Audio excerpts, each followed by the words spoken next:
Hello everyone, আমি সাথী। কেমন আছো সবাই? আশা করি এই গরমে খুব ভালো নেই। আমি কিন্তু একদমই ভালো নেই, কারণ প্রচণ্ড গরম পড়েছে। সবাই কেমন আছো একটু জানিও। মারাত্মক গরম পড়েছে কয়েকদিনে, তো একদমই সহ্য করা যাচ্ছে না। কিন্তু কি করব, কিছু করার নেই, কোনোটাই তো আর আমাদের হাতে নেই। তবুও বলবো সবাই ভালো থেকো, সাবধানে থেকো, নিজের একটু যত্ন নিও। কিন্তু কি বলো তো, আমিও একটা কাজ করি। আমাদের লাইফে আমরা কেউ না কেউ কোনো না কোনো কাজের সাথে ব্যস্ত আছি, তো আমাদের ঘর থেকে বেরোতেই হয়। তবুও সবাই ভালো থেকো, সাবধানও থেকেও, এটাই বলবো। তো আমার গাছগুলোতে দেখো খুব সুন্দর কিন্তু ফুল ফুটেছে। আর এদিকে আমার সকাল সকাল কিন্তু সমস্ত জামাকাপড়গুলোও আজকে কেচে নিয়েছি, কারণ আমাদের কলপারে একদমই কিচ্ছু নেই, প্রচণ্ড রোদ পড়ে, যার জন্য একটু বেলা হয়ে গেলে না আর কলপারে বসে কোনো কাজ করা যায় না। তার জন্য আমি সকাল সকাল জামাকাপড়গুলো কেচে নিয়েছি। তারপরে এদিকে দেখো যেই বেডশিটটা ধুয়ে দিয়েছি তোমাদেরকে দেখালাম। তারপরে এই বেডশিটটা পেতেছি, আর এই বেডশিটটা কিন্তু খুবই ভালো। আমাকে আমার বিবাহবার্ষিকীতে আমার খুব কাছের একটা কাকা কাকিমা দিয়েছে, খুবই ভালো। কি বলো তো, একটা চাদর আছে যেগুলো খুব হার্ড, পাতলে না ঘুমিয়ে একদমই শান্তি হয় না। আর তারপরে হচ্ছে গরমে একটু নরম সফট চাদর না হলে খুবই কষ্ট হয়, ঘুমানো যায় না। তো চাদরটা খুবই ভালো। তারপরে দেখো এখানে আমার গাছগুলোতেও আমি জল দিয়ে নিয়েছি। তারপরে ঠাকুরের বাসন ধোয়া, ফুল তোলা, জল আনা সব হয়ে গেছে। এখন আমি ঠাকুরের পুজো দিয়ে নেব। আর আমি অনলাইন থেকে এই জিনিসটা আমি অনেক দিন ধরেই দেখছিলাম, অনেকেই নিয়েছে, তো আমিও ভাবলাম নিয়ে, আর অনেকটা কম দাম। আমি না ওই মাটির যেগুলো হয় না, মাটির ওইগুলোতেই কর্পূর দিই, তো ভাবলাম এটা একটা নিয়ে দেখি। তো খুবই ভালো, দাম অনুযায়ী জিনিসটা খুবই ভালো আর খুবই কাজের একটা জিনিস। তারপর দেখো এখানে আমার পুজো দেওয়াও হয়ে গেছে। আর জানো তো, আমার সিংহাসনটা অনেকটাই ছোট, তার জন্য আমার এই রাধা কৃষ্ণটাকে একটা আলাদা তুলে রেখেছি। পরে আবার একটা নতুন সিংহাসন নিয়ে আসব। অনেক দিন পর আজকে একটু সুন্দর করে রেডি হব, সাজুগুজু করে ভিডিও করব, কারণ অনেক দিন হয়ে গেল সেভাবে রেডি হই না, নর্মালি ভিডিও করি। তো তার জন্য দেখো এগুলো আমি আগের থেকেই বাইরে বার করে রেখে গেছিলাম, কারণ আমার প্রচণ্ড ভুলো মন, আমি ভুলে যাই। তার জন্য আগে থেকে আমি বার করে রেখে গেছিলাম। খাওয়া দাওয়া করে এই মাত্র আসলাম, এখনই আমি রেডি হব। আর সেইভাবে কিছুই করব না, জাস্ট নর্মালি একটু রেডি হব। তো এই যে আমি ভিডিও করার জন্য রিং লাইটও বার করে নিয়েছি। আমার না রিং লাইটটাই আছে আপাতত, ভিডিও করার জন্য স্ট্যান্ডটা নেই। তো ভাবছি খুব তাড়াতাড়ি একটা স্ট্যান্ড নেব, কারণ ভীষণ অসুবিধা হয় স্ট্যান্ড ছাড়া। আর এই দেখো আমি এই দুটো কানের দুল বার করেছি পরার জন্য, তো দেখি এই দুটোর মধ্যে কোনটা পরি। তো এই যে আমার ফাইনাল লুক, শুধু কানেরটা পরতে বাকি আছে, কানের দুলটা পরলেই হয়ে যাবে। আমাকে কেমন লাগছে অবশ্যই কিন্তু তোমরা কমেন্ট করে জানিও। আমি কিন্তু ঝটপট আগে ভিডিওগুলো করে নিই, তার কারণ ওয়েদারটা ভালো আছে, বাট কখন যে বৃষ্টি নেমে যাবে কিচ্ছু বুঝতে পারবো না। তো চলো আগে আমি ভিডিওটা করে নিই, তার কারণ হচ্ছে একটু মেঘলা মেঘলা করছে। আমার প্রত্যেকটা গাছগুলোই কিন্তু খুব সুন্দর হয়েছে আর খুব ভালো ফুল দিচ্ছে, কিন্তু যেহেতু প্লাস্টিকের টবে আছে, জল পড়ে না টবগুলো একদম নষ্ট হয়ে গেছে। কোনো দিন হয়তো টবগুলো পড়ে যাবে, তার জন্য আমি আগে থেকে এই টবগুলো আজকে সকালেই নিয়ে এসেছি। তো এখন আমি এই বড় টবগুলোতে, আর অনেকটা বড়, তো এখন আমি গাছগুলোকে লাগিয়ে দেবো।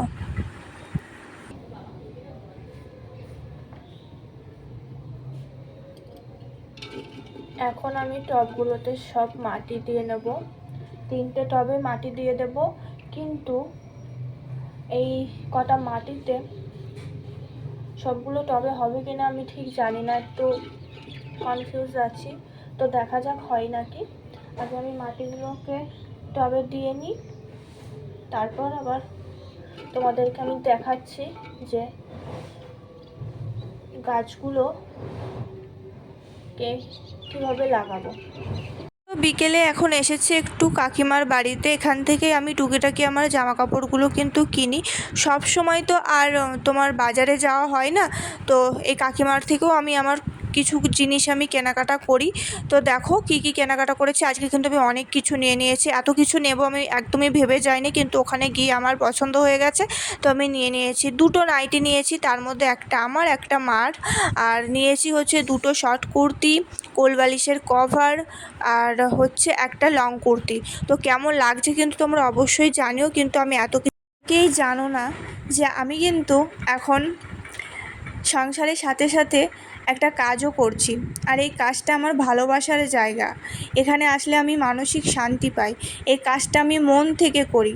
আর কি জানো তো, বিয়ে হয়ে গেছে মানেই যে হাউসওয়াইফ হয়ে যাব, শুধু সংসারের কাজই করব, সেটা কিন্তু নয়। আমাদের প্রত্যেকের লাইফে কিন্তু নিজের নিজের মতো করে বাঁচার অধিকার আছে। আর সব সময় যে সবার কাছে হাত পাততে হবে সেটাও কিন্তু নয়। তো তার জন্যই কিন্তু আমি কারোর কাছে হাত পাতবো না। আমার ছোটোখাটো কোনো ইচ্ছে পূরণের জন্য আমি কারো কাছে চাইবো না। সেটার জন্যই কিন্তু আমার এই কাজে ঢোকা। তো অনেকেই জানতে না যে আমি কী কাজ করি, সেটাই তোমাদেরকে আমি ভিডিওতে বলে দিলাম। তো এখন হচ্ছে দুপুর টাইম। আমি খাওয়া দাওয়া আমার হয়ে গেছে, এখন ফ্রেশ হয়ে একটু সাজুগুজুও করে নিচ্ছি। আর দুপুর টাইমটায় জানো তো একটু কাস্টমারটা কমই থাকে, তাই সেরকম একটা কাজই থাকে না। একটু ফোন টোন ঘাঁটি আর একটু রেস্ট নিই, যেহেতু দুপুর টাইমটায় কোনো লোকজনই সেইভাবে বেরোয় না। আমার ঘরের এখন এই অবস্থা। তো আমার সকালে সমস্ত কাজ, স্নান করা, পুজো করা হয়ে গেছে।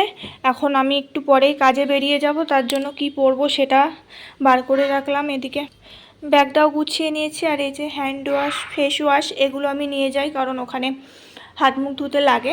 আর এদিকে দেখো, কালকে যে লেবুগুলো কিনেছিলাম সেই লেবুগুলো নিয়ে যাব, দোকানে গিয়ে খাবো। লেবুগুলো একদমই পেকে গেছে, যদি আমি তাড়াতাড়ি না খেয়ে নিই তো নষ্ট হয়ে যাবে। তো চলো ঝটপট আমি সমস্ত কিছু করে নিই, তারপর আবার আমার তোমাদের সাথে কথা হচ্ছে। আর এদিকে দেখো এতগুলো জামাকাপড় সব আমার গোছাতে হবে। আর এইদিকে এখানে একটা পার্সেল এসে অলরেডি আছে, আমার খোলার মানে সময়ই হচ্ছে না। এদিকে কিছু জামাকাপড় আছে যেগুলো আমাকে সেলাই করতে দিতে হবে, সেটাও পারছি না, একদমই সময় পাচ্ছি না তার জন্য। তো চলো তোমাদের সঙ্গে আবার কিছুক্ষণ পরে কথা হবে। বাড়ির থেকে আমি সকালে একবারে স্নান টান করে একদম সানস্ক্রিন সমস্ত কিছু মেখে চলে যাই। তারপর ওখানে গিয়ে এই যে ফেস ওয়াশ নিয়ে নিয়েছি, হ্যান্ড ওয়াশ নিয়ে নিয়েছি, ক্রিম ব্যাগে অলরেডি সেগুলো আমি রেখেই দিই সব সময়। তো দোকানে গিয়ে হাত মুখ ধুতে লাগে, যা প্রচণ্ড গরম। এই সকালে গিয়ে সে রাতে আসা, তার মাঝে মানে মুখ না ধুলে, ফ্রেশ না হলে একদমই থাকা যায় না, প্রচণ্ড গরম পড়েছে। তো চলো আমি রেডি হয়ে নিই সমস্ত কিছু গুছিয়ে নিয়ে দোকানে গিয়ে আবার তোমাদের সঙ্গে কথা হচ্ছে। আর আমি কোন দোকানে থাকি, কি কাজ করি, সেটাও আমি তোমাদেরকে এই ভিডিওতেই দেখিয়ে দেব। চলো। আমার যে লিচু কি ভালো লাগে তোমাদেরকে কি বলবো, আমার প্রচণ্ড লিচু ভালো লাগে। আগে যখন বাবা বাজারে যেত, বাবাকে বলতাম বাবা বেশি বেশি করে লিচু নিয়ে আসবে। এই লিচুর সময়টা না, লিচু এই এই যে লিচু উঠেছে, আমার আর অন্য কোনো ফলের দিকে নজরই যাবে না। আমার মনে হয় যে শুধু লিচু খাবো লিচু খাবো। তো আমি প্রত্যেক দিনই কিন্তু লিচু কিনছি, মানে প্রত্যেক দিন কিনছি, একদিন পরে লিচু শেষ হয়ে যাচ্ছে আবার কিনছি, মানে আমি এতটাই লিচু ভালোবাসি। তো তারপর দেখো সন্ধ্যার দিকটা করে না প্রচণ্ড বৃষ্টি নেমে গেছিলো। আর এই বৃষ্টিটা কিন্তু এখন হওয়ারও দরকার, কারণ খুব গরম পড়েছে। কিন্তু জানো তো, বৃষ্টি হয়েও কোনো কাজ হয়নি, কারণ এই যে এত বৃষ্টি হয়েছে তার কিছুক্ষণ পরে যে এত জল কোথায় চলে গেল বুঝতেই পারলাম না, মানে বৃষ্টি হয়েছে নাকি সেটাই বোঝা যাচ্ছিল না। তো এটাই হচ্ছে ব্যাপার, মানে বৃষ্টি হচ্ছে বাট তবুও যে কোথা থেকে এত গরম পড়ছে জানি না। তারপর দেখো এখান থেকে আমি এই যে বই খাতার দোকান থেকে একটা মার্কার নিয়ে নিলাম, আমার একটু দরকার আছে এই মার্কারটা, তো মার্কার নিলাম। তারপর জানো তো, এই দাদার দোকান থেকে, মানে এই বই খাতার পাশেই কিন্তু হচ্ছে এই যে এই দাদার দোকান। এত ভালো লাগে এই ড্রেসগুলো, তোমাদেরকে কি বলবো। আমার কিন্তু যেটাই পছন্দ হয় আমি সেটাই নিয়ে নিই। আর আমি দাদাকে বলে রাখি দাদা আমার জন্য কিন্তু সাইড করে রাখবে, কারণ একবার মানে কি বলবো, এত ভালো যে কেউ যদি একবার দেখে তো সেটা বিক্রি হয়ে যাবে, পরে আর আমি গিয়ে আর পাবো না। তাই জন্য দাদাকে আমি আগে থেকে বলে রাখি যে আমার জন্য কিন্তু এটা সাইড করে রাখবে।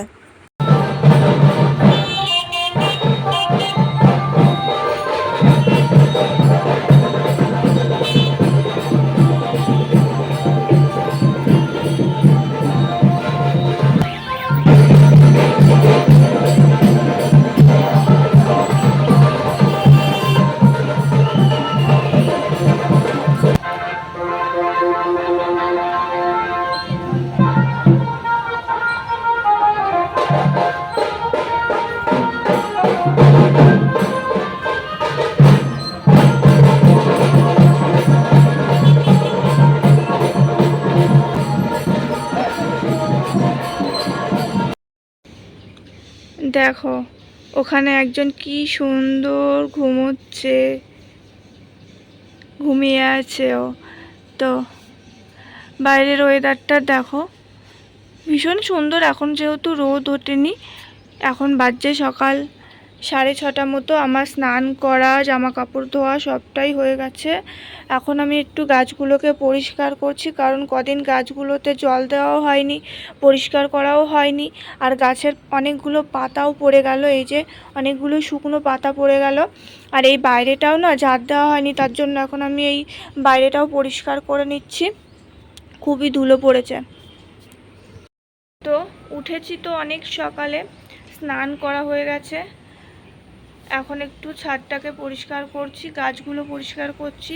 বাইরে টুকিটাকি কিছু কাজ আছে, সেগুলো আগে করে নেব, তারপরে পুজো দেব, ঠাকুরের কাছে যাব। আগে ভাবলাম বাইরেটা একটু পরিষ্কার করে নিই, কারণ রোদ উঠে গেলে না আর পারবো না, কারণ একটু পরেই প্রচণ্ড রোদ উঠে যাবে, তারপরে ভ্যাপসা একটা গরম, মানে বিচ্ছিরি অবস্থা। তখন আর এই বাইরের কাজ করতে ভালো লাগবে না, তাই ভাবলাম আগে বাইরের কাজগুলো করে নিই, তারপরে ঘরের কাজগুলো করব। আচ্ছা বন্ধুরা, তোমাদের আমাকে দেখে কি মনে হয় যে আমার বয়স কত? তোমরা অনেকেই ভাবো যে আমার বিয়ে হয়ে গেছে বলে অনেক বয়স। আমি কিন্তু 18 বছর বয়সে বিয়ে করেছি, আর আমার বিয়ে 2 বছর কমপ্লিট হয়েছে। এখন আমার এজ হচ্ছে 20+। তো অনেকেরই ভাবনা যে আমার বয়স মনে হয় অনেক, কিন্তু না, আমার কিন্তু বয়স এখন 20+। তো অনেক কম বয়সে বিয়ে করেছি। আবার অনেকে বলবে যে হ্যাঁ, তুমি এত কম বয়সে বিয়ে করেছো। তো হ্যাঁ, আমি এত কম বয়সে বিয়ে করেছি। এত কম বয়সে বিয়ে করেও আমি একটু একটু করে আমার সংসারটাকে সাজিয়ে তোলার চেষ্টা করছি। আর আমার লাইফে এখন কি চলছে না চলছে সবটাই আমি তোমাদেরকে এই ভিডিওতে বলেছি। আমার অনেক কিছু কিন্তু তোমাদের সঙ্গে এই ভিডিওতে শেয়ার করলাম। তোমাদের ভিডিওটা কেমন লাগলো অবশ্যই জানিও। ভালো লাগলে কিন্তু সাবস্ক্রাইব করে অবশ্যই পাশে থেকো, আর ভিডিওটা কেমন লাগলো সেটাও জানিও। তো দেখা হবে খুব তাড়াতাড়ি নতুন একটা ব্লগে। সবাই খুব ভালো থেকো।